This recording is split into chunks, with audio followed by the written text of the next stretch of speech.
Alberto Guerra, bienvenido a Caras Nuevas. Qué gusto tenerte aquí con nosotros.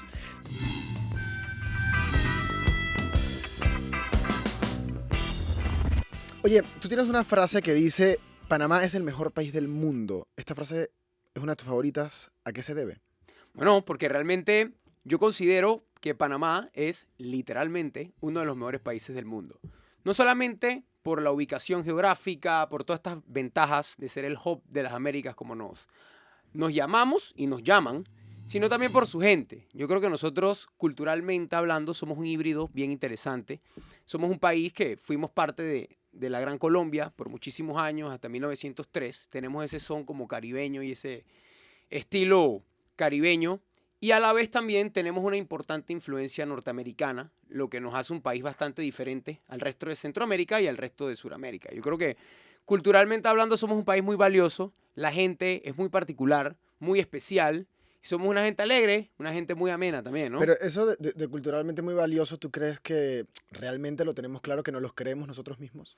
Yo creo que nos los creemos a nuestra manera. Y eso, O sea, ¿cómo es a nuestra manera? ¿cómo es a nuestra manera? Nosotros sabemos lo que somos, sabemos lo que valemos y lo defendemos.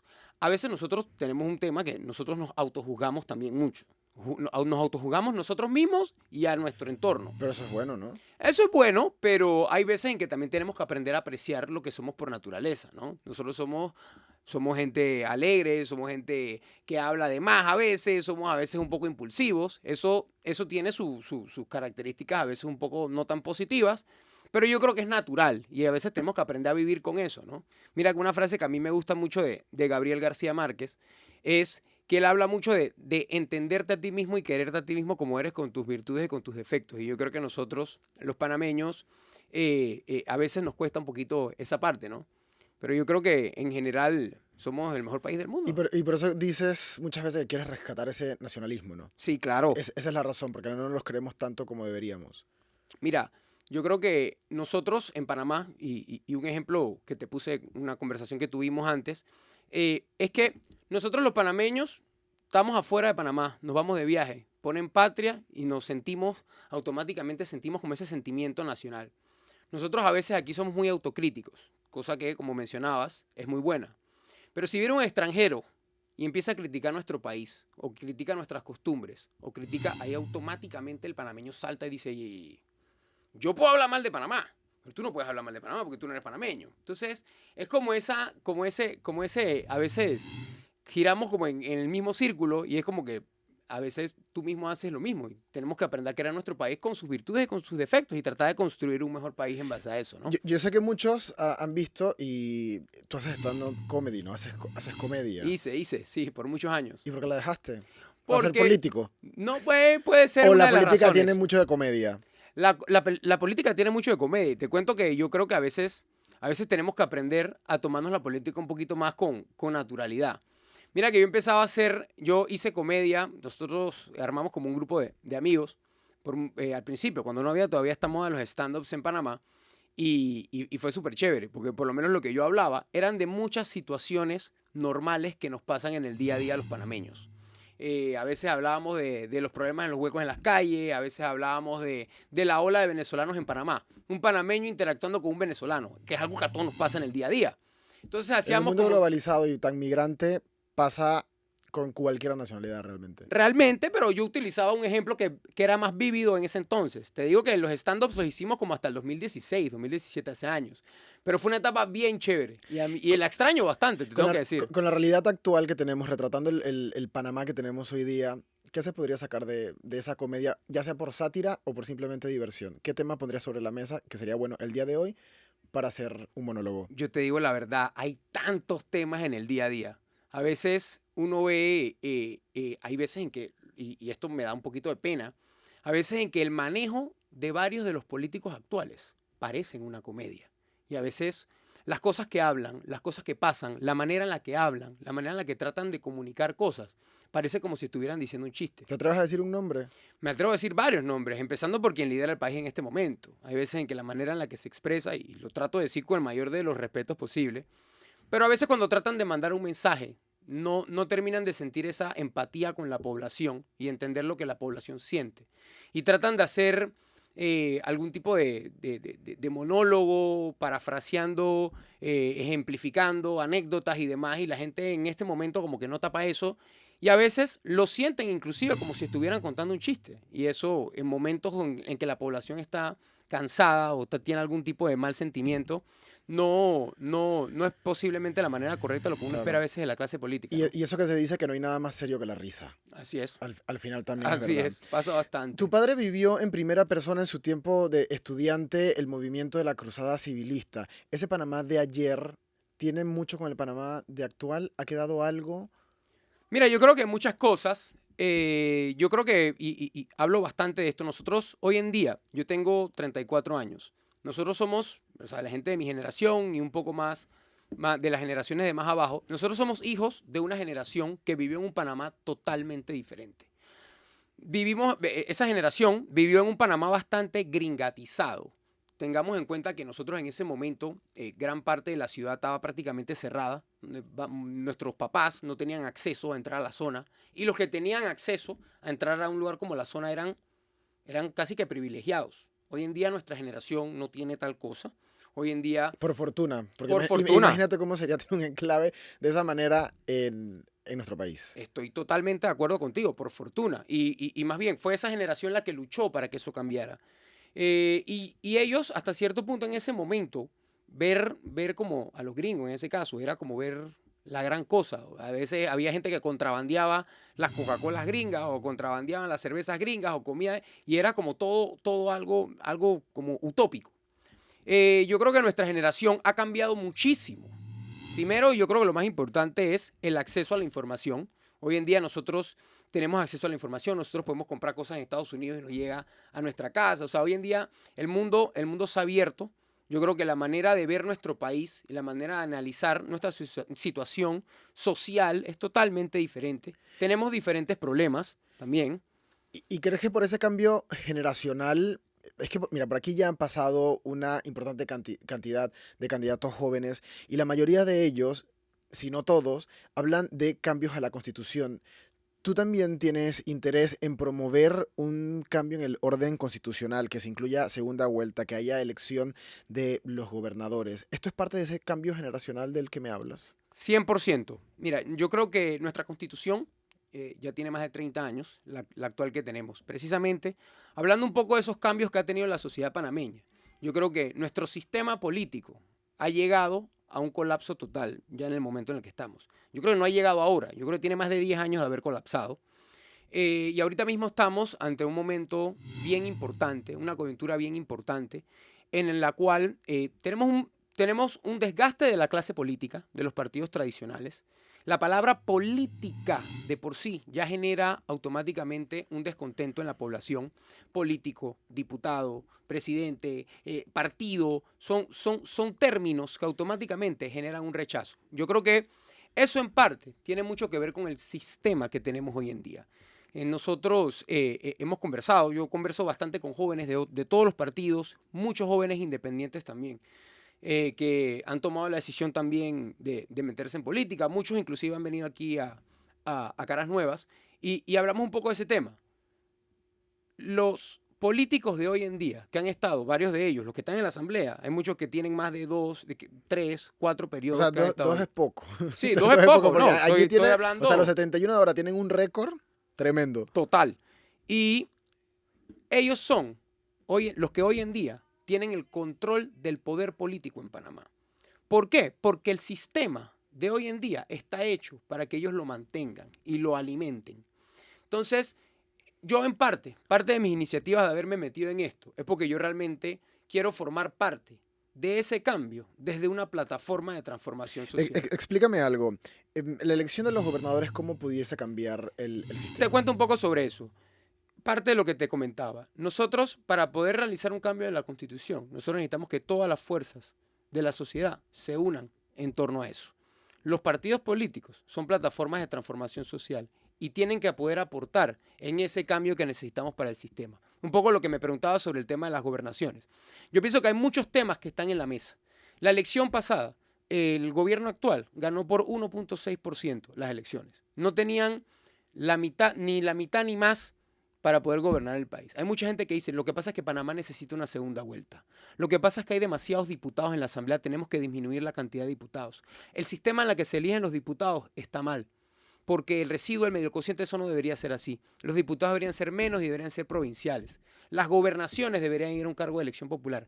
Todos estos son temas que puede que sean la solución o puede que haya que buscarle otro giro al tema. Esas decisiones solamente se pueden tomar mediante un cambio de las reglas de juego que vienen en torno a una reforma a la Constitución de nuestro país. Y un debate profundo. Un debate Porque puede profundísimo. parecer una buena idea, pero lo que funciona en Argentina para Panamá no va a funcionar. Tal La cual. sociedad es Tiene totalmente que distinta. ser una constitución panameñizada con la realidad actual. Y yo te digo, la última constitución tiene más de 30 años, pero Panamá ha cambiado en los últimos 3 años. Hace 3 años, con la realidad del COVID, este país tomó un giro de 180 grados. Somos un país totalmente diferente de hace 3 años. Bueno, hace unas semanas lo vimos. Yo tengo una década de estar reporteando y jamás había visto una calle 50 llena de jóvenes protestando. La gente despertó. Muchos de esos jóvenes hace 2 meses no tenían idea de lo que era una mina o que había una mina en Panamá. Hoy en día ya saben mucho más del tema, ya han visto, han leído el contrato. ¿Por qué? Porque se han dado cuenta de que están empezando a pasar cosas y que el despertar de la juventud y de los ciudadanos tienen acceso a la información para poder estudiar y entender lo que está pasando con la política en Panamá. Alberto, ¿también quieres modificar la ley que prohíbe que profesores internacionales den clases en Panamá?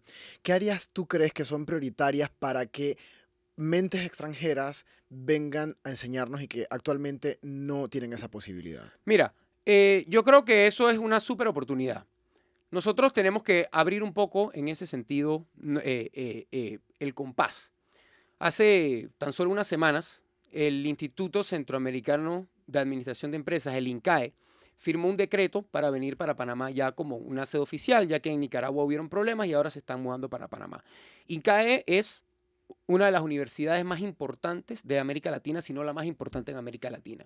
El INCAE fue una universidad que fue fundada por Harvard, que capacita a profesores de distintas partes de Centroamérica, Costa Rica, Nicaragua, Panamá, Guatemala, para poder dar clases a altos ejecutivos que puedan ser los políticos que van a gobernar el país en algún momento, que sean los profesionales que van a dirigir las distintas empresas para poder generar plazas de trabajo y demás. Esto requiere estas mentes Esto extranjeras. requiere poder abrir el compás para que esos profesores puedan venir acá, no solamente a capacitar a nuestros profesores panameños también y abrirle la oportunidad a ellos, sino también a poder agarrar a los estudiantes ejecutivos de nuestro país para poderles dar la oportunidad. Pero esto en acceso. la parte de administración de empresas. ¿Qué otras áreas tú crees que es necesario que se haga esto ya en Panamá? Mira, en finanzas, tecnología, en medicina yo creo que también viene siendo un tema bastante importante. Nos dimos cuenta que también hay que modificar el sistema de la Facultad de Medicina en nuestro país. Yo creo que tenemos que, luego de lo que pasó en el COVID, que no habían doctores, y era un tema, nosotros al final del día la salud es una de las prioridades más importantes y tenemos que empezar por nuestro recurso humano, que en ese caso vienen siendo nuestros doctores. Entonces, yo te diría que en esas 3, en primera instancia, pero hay muchas oportunidades en las escuelas internacionales. La idea es abrir el compás para que más universidades internacionales reconocidas a nivel regional puedan venir a Panamá, puedan abrir sedes en Panamá y tengamos mejor oportunidad. ¿Cómo podrías lograr esto sabiendo que es muy probable que si llegas a la asamblea pones esto sobre la mesa, los grupos profesionales organizados van a ir en contra? O sea, Panamá tiene más de una decena de profesiones que están protegidas y que una mente internacional no lo puede hacer. O sea, te estás enfrentando a que ya de inmediato con solo presentarlo sobre la mesa te van a protestar. Mira, yo creo que tenemos que llegar a un punto medio, porque yo sí creo en la defensa de las plazas de trabajo para los docentes panameños. Tiene que haber algún tipo de convalidación o alguna manera de poder abrir las oportunidades o tener cupos limitados. Son diferentes. Pero la noticia que se dio hace 2 semanas, cuando el INCAE anunció que iba a abrir operaciones en Panamá, generó un impacto enorme en toda la sociedad. Sí, hubo mucha gente que lo celebró. Alberto, hablando de esos momentos complicados que te puedes encontrar en la asamblea, quiero invitarte a un momento, ya veremos si será o no complicado. En esta pequeña urna de cristal hay 3 situaciones. Me gusta. Que las hemos creado en base a situaciones reales, pero queremos saber cómo puedes enfrentarte en momentos como estos, que seguro en la asamblea te vas a encontrar un montón. Toma uno de estos papelitos, por favor léelo a micrófono, y te recuerdo, no hay una respuesta buena ni respuesta mala, sino Situacional. simplemente una situación para ver cómo puedes reaccionar. Ok, dice, el presidente de la República, que pertenece a mi propio partido, comete a todas luces un delito. ¿Promoverías una investigación en su contra? Respondo una vez. Sí, por supuesto. Por supuesto que sí. Yo pienso que al final del día, la división de los poderes de los órganos del Estado son importantes. Yo pienso que tiene que haber un balance en la Asamblea. La Asamblea tiene que ser un contrabalance para el Ejecutivo. Yo pienso que al final del día el poder de la ley tiene que imperar sobre cualquier tipo de tendencia política o demás. Pienso que es independiente, que si sea de mi partido o no sea de mi partido debe ser investigado. Y mucho más si es a todas luces. Esto tiene que ser un poquito más amplio, pero Sí. sí pienso que si fue un crimen o algún tipo de delito que es evidenciado, sí se tiene que investigar a fondo, 100%. Y le tiene que caer todo el peso de la ley si así se demuestra ¿Qué que piensas el del delito fue Parlamento hecho. Centroamericano? ¿Qué piensas del Parlamento Mira, Centroamericano?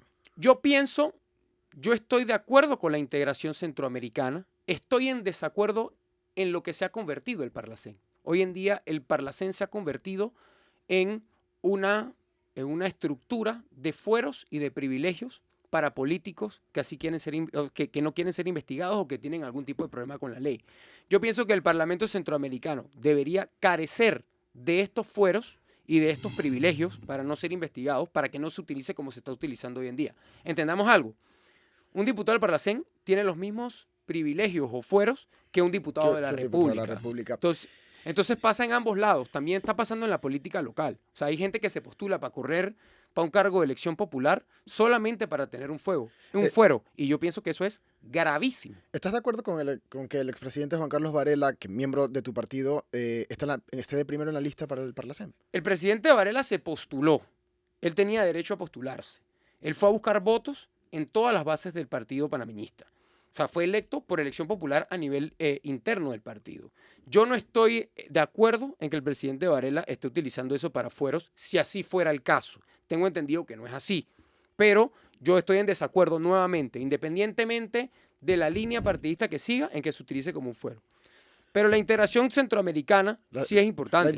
Somos un bloque, un istmo que debería Y a mí estar me más llama la integrado. atención un poco de ese tema, porque él tenía derecho a ser diputado del Parlacén justo cuando acabó su periodo, por derecho constitucional, y lo rechazó, y ahora corrió. Entonces, no sé si realmente es por un tema de fuero. Amanecer y veremos. Amanecer y veremos. Así mismo es. Vamos a una última ronda. Son palabras rápidas. Lo primero que se te viene a la mente, por favor, cuéntamelo. Okay. Deportes. Fútbol. Donaciones. Transparentes. Odebrecht. Mal. Ismael Rivera. Mi ídolo. Reelección.